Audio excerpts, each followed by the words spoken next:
Olá pessoal, bem-vindo e bem-vinda ao canal Amuinvest. LVBI 11, vale a pena? Venha saber.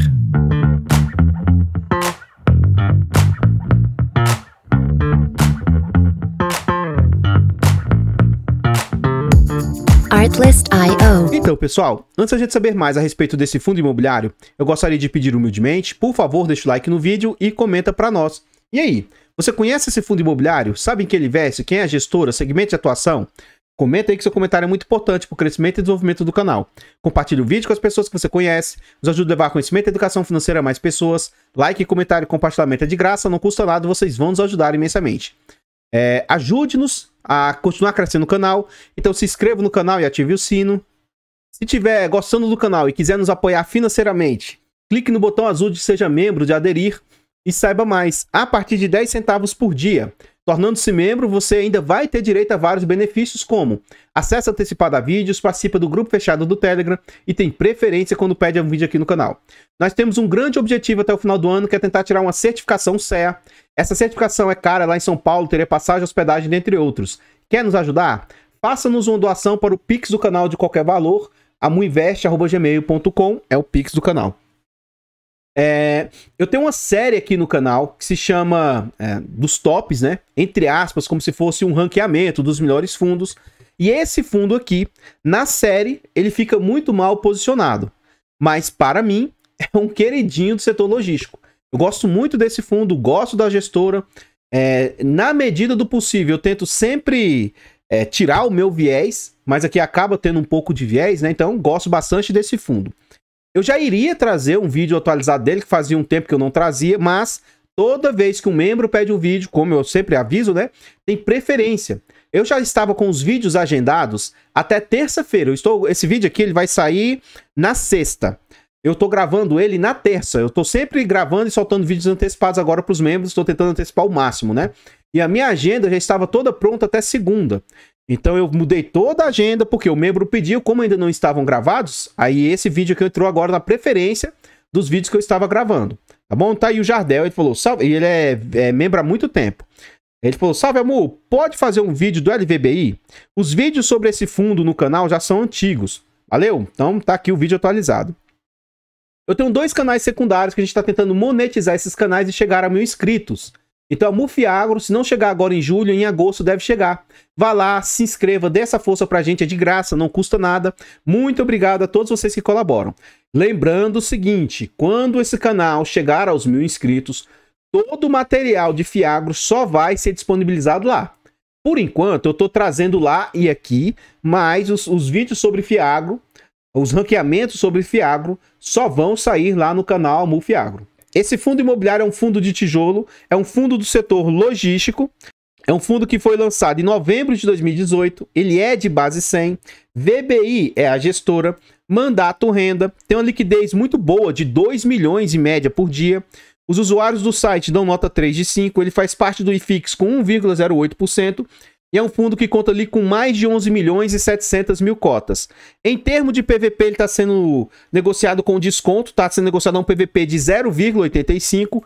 Isso indica 15% de desconto. Então, note, esse fundo tem 1 bilhão 350 milhões de patrimônio e o mercado está tentando pagar 1 bilhão 153 milhões. Então, note, fundo de tijolo, recompõe a inflação? Depende. Nem sempre, nem todo fundo de tijolo. Mas esse fundo, mesmo sendo relativamente novo, um fundo de base 100, mas que o seu patrimônio já vale ali R$114. Então, nesse fundo, a gente viu uma certa valorização de patrimônio. E isso aqui, apesar de ser algo que as pessoas ficam repetindo, nem sempre elas conseguem constatar isso. Volta e meia eu trago fundos aqui que, ao invés de valorizar, eles estão desvalorizados. Estão abaixo do valor de mercado, sabe? Então... nem todo fundo de tijolo faz essa recomposição. Então, de 114 que ele vale, ele está sendo negociado ali a 97. Então, isso aí dá esses 15% de desconto aí. Tendo Maia como referência, é um fundo que está chegando ali quase 50 mil cotistas. Nesse próximo slide, a gente vê o quanto o fundo está sendo negociado atualmente. Atualmente, 97, mínima de 85 e máxima de 106. Então, vamos lá. Vamos traçar aqui uma linha de mais ou menos o VP do fundo. Vamos traçar aqui mais ou menos. Vamos traçar que aqui seja mais ou menos os R$114. Isso aqui é tudo bem arredondado, não tem como ter exatidão aqui. Enfim. Então, olha só. O fundo vem a mercado em 2018. Provavelmente ele não valia esse valor aqui, ó, de 114. Provavelmente ele valia 100. Então, ele estava ali próximo do seu VP. O tempo vai passando, ele vai crescendo aí, provavelmente acompanhando o VP. Tem um pico de distorção aqui alto. Pode ser que na época tinha pouca liquidez e dá essas loucuras aqui no gráfico. Ou alguma distorção mesmo no gráfico. E aí, final de 2019, todo o mercado estava eufórico. Esse fundo tem assim, né, um crescimento alto e chega ali aos patamares, aos picos de R$143. Vem a situação pandêmica, algo meio que imprevisível, e suas cotas são alçadas aí para R$82 na época. Rapidamente o mercado se recupera dessa toda loucura dessa queda gigantesca. Ele volta novamente a patamares de 120 até R$130. E aí durante o ano de 2020/2021 começa a queda do fundo. Então ele fica meio que se sustentando ali a patamares de 120, a patamares de mais ou menos ali, ó, R$110, né, durante esse período. Mas como todo mercado, de março a maio, começa a queda do fundo. Então o fundo começa a queda das suas cotações, culminando ali em novembro com outra queda forte, que foi essa queda aqui agora de 85,41. Ele teve uma queda forte em março, em novembro, que foi outra situação, vai taxar ou não vai taxar os dividendos, não sei o que e tal. Isso aí jogou as cotas dos fundos imobiliários lá para baixo na época. E aí o fundo recuperou-se e ele vem num patamar agora lateralizado, entre 90 e poucos reais e beirando os R$100 aí já há um bom tempo. Desde janeiro desse ano 2022 ele está mais ou menos nessa luta aí. Em termos de entrega, eu gosto muito de olhar para esse gráfico para a gente ver como que o fundo desempenha. Ele vem desempenhando os aluguéis. Então a gente já viu que o fundo conseguiu fazer um bom trabalho, conseguiu entregar bons valorização da cota. E aluguel, como é que ele tá? Ele foi lançado numa situação polêmica, né? Então 2018 é praticamente desconsiderável e teve muita oscilação aqui durante o ano 2019. Lembrando que a situação pandêmica surge em 2019. Durante o final de 2019 e 2020... o fundo não estava tão afetado por isso, então estava entregando ali com um patamar até acima de um pouco de 60 centavos. Final de 2020 o fundo é altamente impactado. Ó. E aí aquela história, como é que é a qualidade do fundo? Como é que é a qualidade dos imóveis? Como é que é a qualidade da gestora? É normal haver vacância, é normal ter esses contratempos, mas e aí, como que foi o trabalho?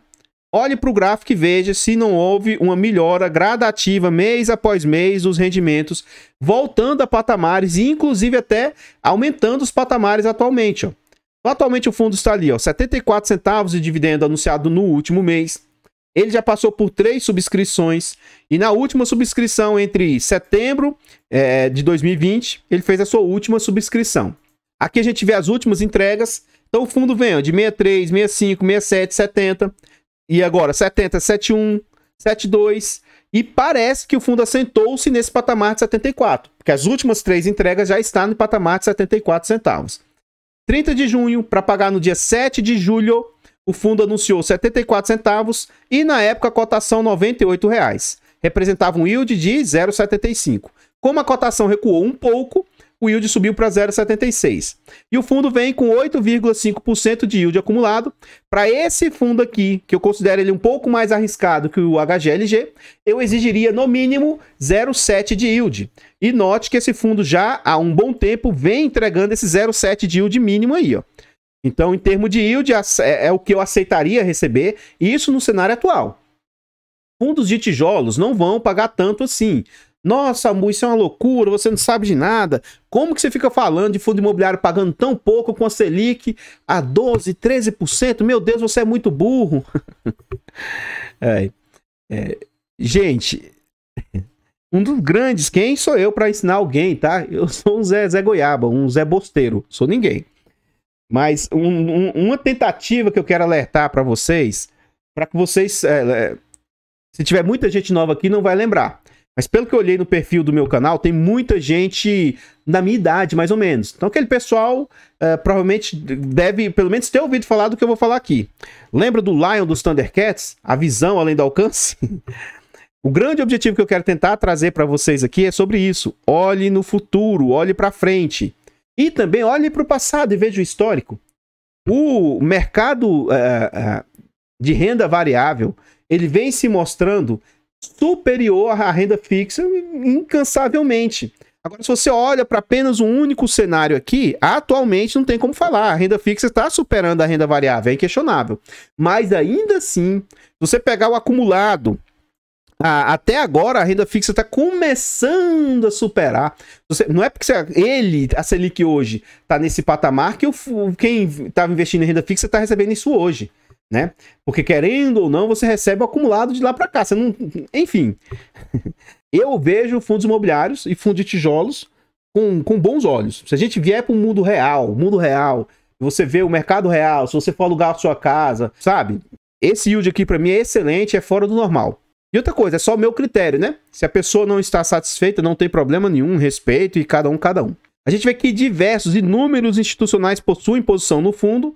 O CAFOF com 2,87%, Kizu com 1%, BBFO com 0,79% e diversos outros institucionais têm posição no fundo. Aqui a gente já está dentro do relatório gerencial. Ele fala que no dia 31 de maio comunicou a distribuição de 74 centavos para pagar no dia 7 de junho. Então tá com um mesinho aí de defasagem o relatório, normal. Fruto de um resultado mensal do fundo de aproximadamente 69 centavos, que foi impactado negativamente, contabilmente sem efeito caixa, e de forma não recorrente em aproximadamente 2 centavos. E de forma a manter uma maior linearidade das distribuições, foi distribuída aproximadamente 5 centavos a reserva de resultados do fundo detinha. É muito interessante você ler isso aqui, ó. Por quê? Se fosse hoje, a capacidade de entrega do fundo não seria mais 74, seria 69. Só que ele disse que teve um efeito aí, sabe, temporário, né? Então, aparentemente, o fundo tem sim capacidade de entregar os 74 centavos.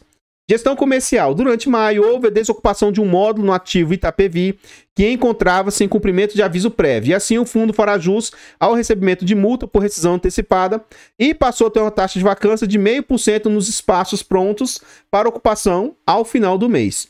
Ainda durante maio, foram realizados os reajustes previstos para o mês, e o fundo recebeu a totalidade dos recebíveis de sua carteira de recebíveis imobiliários de competência de abril, Caixa Maio, e não possui qualquer inadimplência. A gestão operacional de obras, no final do mês de maio, foi concluída conforme o cronograma inicial, a obra referente ao Galpão 2 do ativo de Aratu.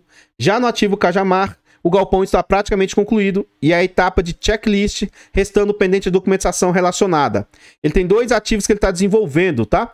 Então aqui ele mostra toda a linha de tempo do fundo, como que ele foi desenvolvendo, como que ele foi crescendo. Atualmente ele tem 10 ativos.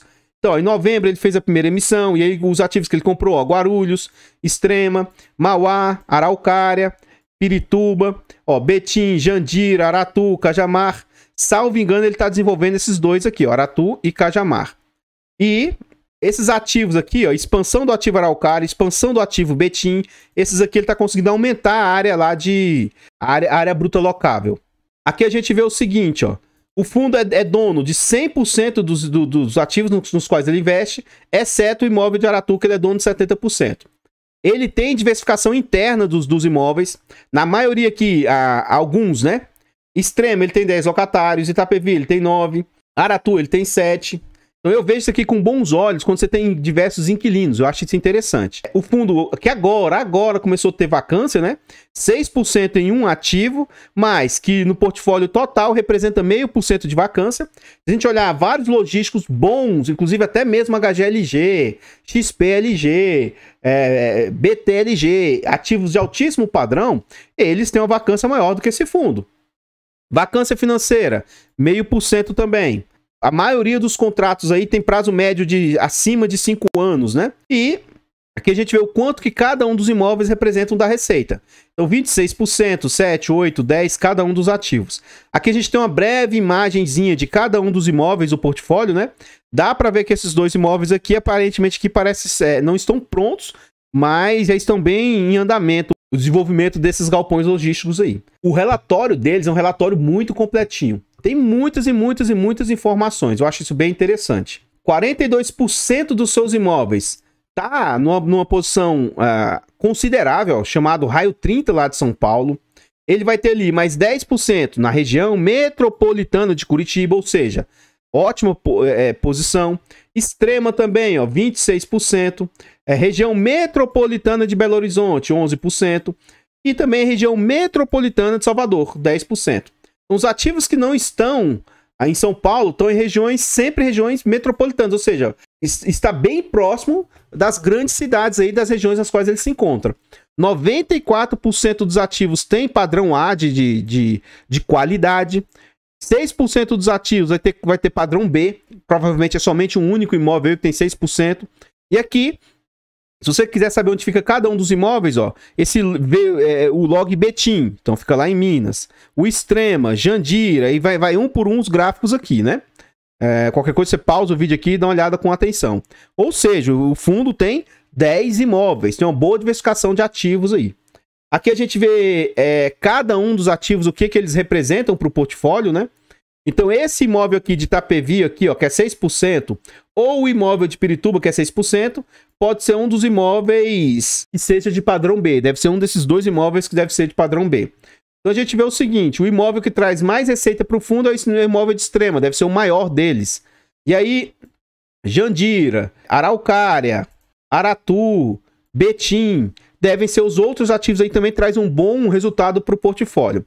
Eu sou chato com alguns detalhes, algumas besteiras, mas essas besteirinhas simples me conquistam.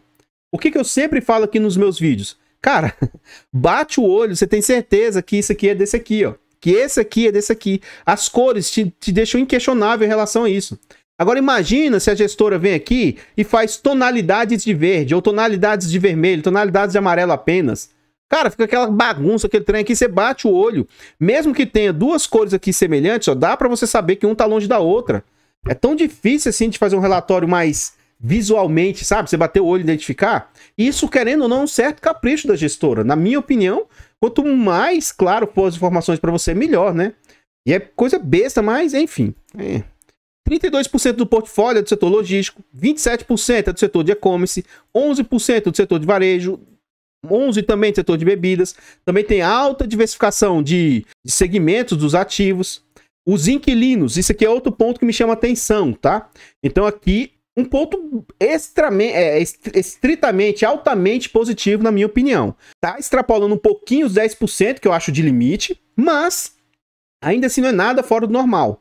Hoje a DHL é responsável por 12% das receitas, Ambev 11%, Magazine Luiza 10%, Supermercado Dia, Rede Dia, né? 8%. Aqui, retorno sobre capital, provavelmente é RMG 8%, Amazon 11%, IBL 7%, Alfa Laval 6% e aí o restante 27%.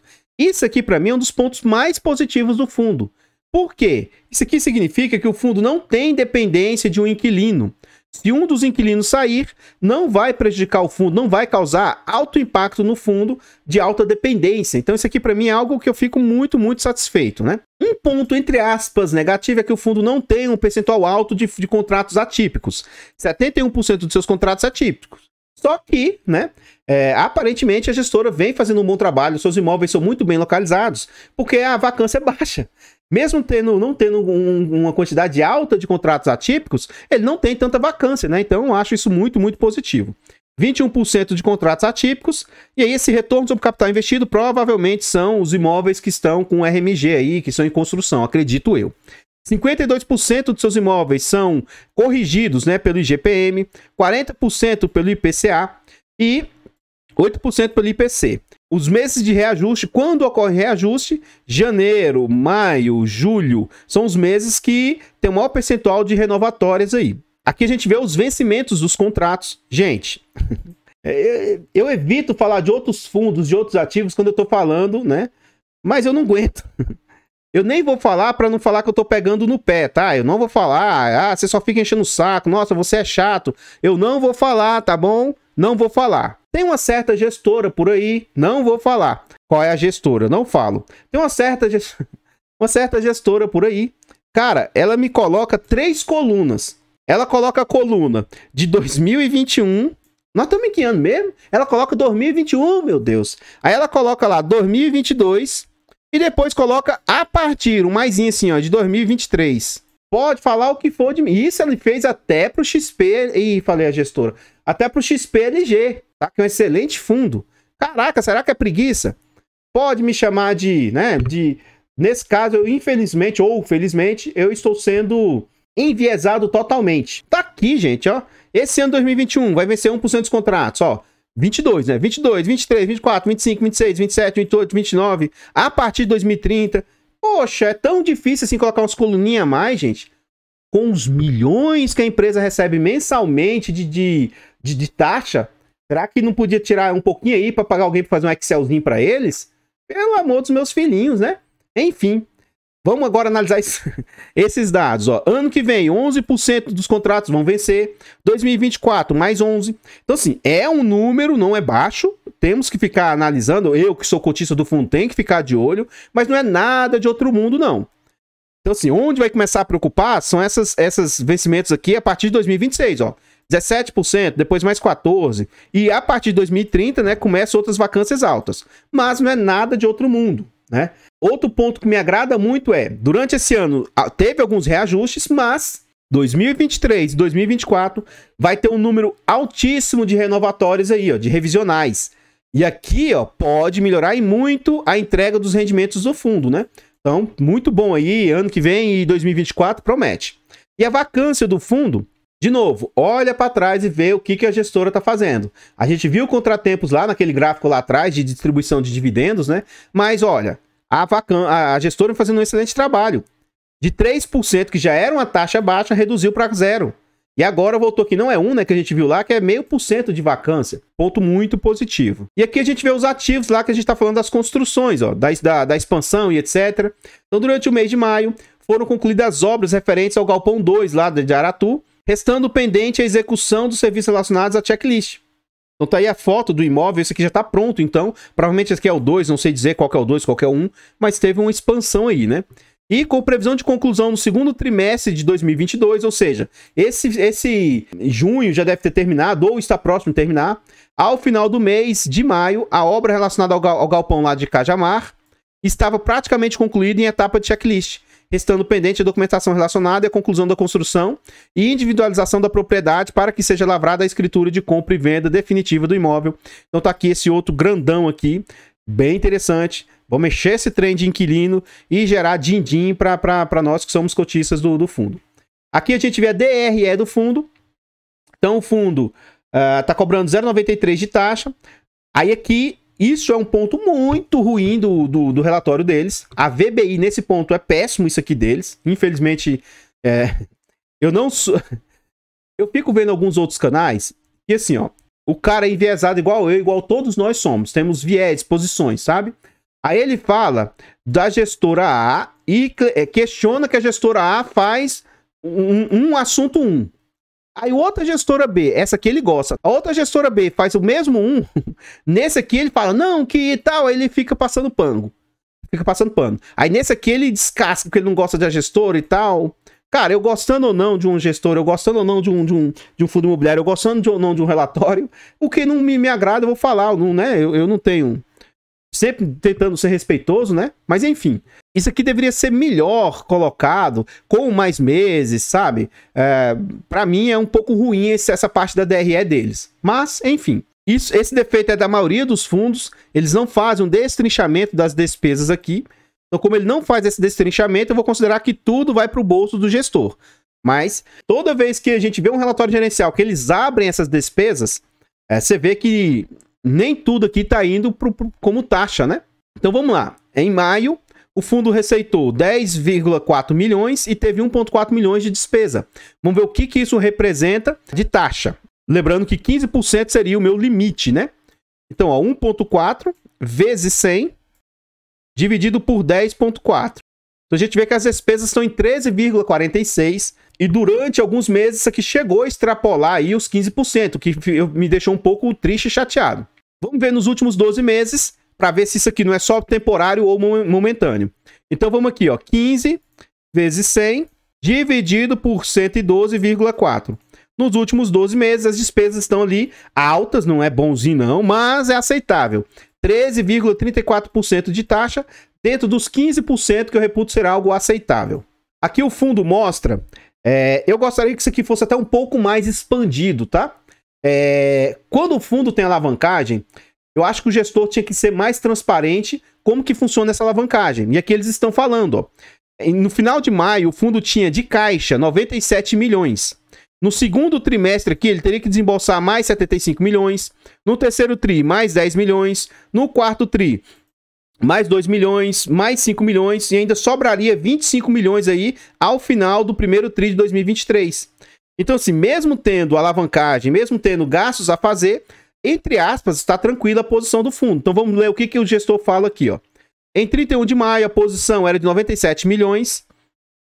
Já incluídos aqui os 30 milhões do aditivo ao instrumento de dívida dos ativos Betim e Jandira, liberados em abril. Até o final do primeiro tri de 2023 aqui, ó, estimamos desembolsar 168 milhões, sendo que os principais desembolsos operados são para Betim e para Aratu. Ativo Cajamar também com 72 milhões. Considerando a emissão de uma nova dívida no montante de 87 milhões no terceiro tri de 22, com LTV de 70% sobre o ativo Cajamar. Então eles vão fazer uma alavancagem, já estão antecipando aqui que vai ser feita, tá? Chegaríamos à posição final de caixa no primeiro tri de 2023 de 25 milhões. Montante esse suficiente para cobrir todas as obrigações do fundo até o final do ano de 2023. Então, teoricamente, o fundo não vai precisar fazer nenhuma emissão por enquanto. Aparentemente está tudo saudável. O relatório deles é muito completo mesmo. Eu sugiro que se você se interessou por esse fundo, você vá lá, abra o relatório gerencial do fundo e estude a fundo. Por favor, vá nos nossos canais secundários e nos ajude a chegar a 1000 inscritos para a gente monetizar esses canais. É de graça e não custa você ajudar o amiguinho. E deixa o like aqui nesse vídeo, comenta para nós. E aí, você gostou do LVBI? Eu sou apaixonado nesse fundo. No ranqueamento ele vai mal, mas eu não abro mão. Para mim é um dos melhores fundos logísticos, para mim, tá bom? Gosto muito. Por favor, compartilhe o vídeo, ajude-nos a levar conhecimento a mais pessoas. Se inscreva no canal e nos ajude a continuar crescendo. Chegamos a 10 mil, beleza, mas será que a gente chega a 20? Será que a gente chega a 50, 100 mil, 1 milhão? Depende da ajuda de vocês. Torne-se membro do canal. Se você estiver gostando do canal, torne-se membro a partir de 10 centavos por dia. O meu ponto de vista de eu gostar desse ativo, de eu falar tão bem dele, isso não significa indicação de compra, venda ou manutenção do ativo. Por favor, se quiser nos ajudar a tirar a certificação CE ou quiser fazer uma doação para a carteira pública do canal de qualquer valor, faça-nos uma doação no Pix, amuinvest@gmail.com. Tá aí, Jardel. Espero que tenha gostado do vídeo, da atualização dele, tá bom? Para mim, eu continuo achando um excelente fundo. Se você se interessar, abra o relatório gerencial, tem muita informação lá. E também vai ter muitas outras informações aqui no final do vídeo, muito úteis, tá bom? Vou ficando por aqui. Eu espero encontrá-los nos próximos vídeos. Fiquem todos com Deus, tenham um bom dia, uma boa tarde, uma boa noite e... fui!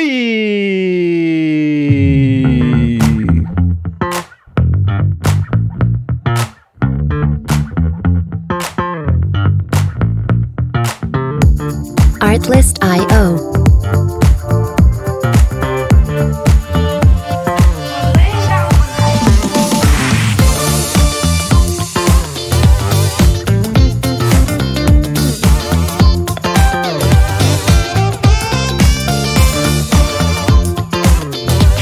Music licensing reimagined.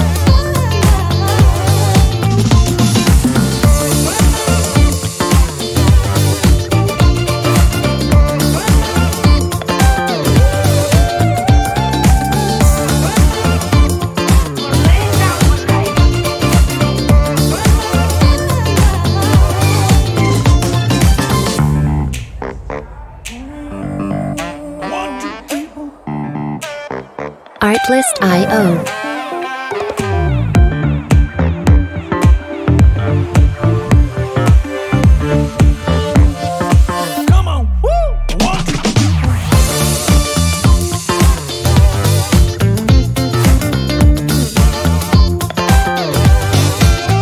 Music licensing reimagined.